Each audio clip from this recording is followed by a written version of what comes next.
今日咧就講下點樣補呢啲咁嘅牆紙嘅窿啦。咁首先第一樣嘢咧，一定係有翻一個銅色嘅牆紙嘅。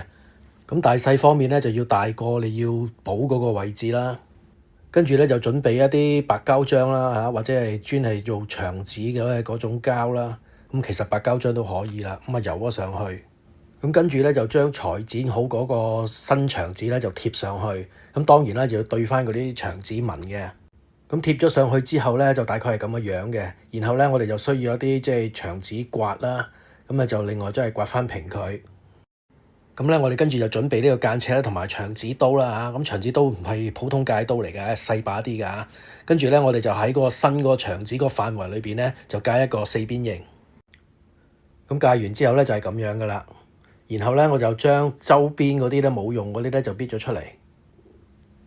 咁我哋咧界呢個正方形嗰時咧要注意啦，你係要兩邊嘅牆紙都要界到嘅。咁嗱，我哋將嗰個新嗰個就搣咗出嚟啦。咁你發覺咧舊嗰個咧都係有嗰條界刀痕嘅。然後咧我哋就係需要咧將舊嗰個牆紙咧搣咗出去。咁啊，你會發現啦嚇，而家咧咁樣搣法咧，即係搣到個牆紙表面嗰層色紙嗰部分嘅啫。咁仲有層底紙喺度嘅。咁我哋濕少少水啦，然後攞布抹。咁咧呢紮牆紙咧就係啱啱係根據嗰個切口咧就甩咗出嚟。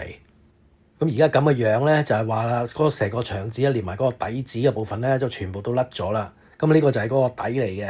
咁我哋咧就再油翻啲牆紙膠啦，或者係白膠漿都可以噶啦。咁當然啦，做得好啲咧就係將個窿補埋佢嘅。咁點樣補法咧？就係即係用啲灰啊咁抿咗佢啦嚇。咁然後咧再散翻砂紙，咁但係咧我就慳咗呢個步驟啦，因為呢度咧就啲出租屋咧就唔使做到咁靚俾佢噶啦。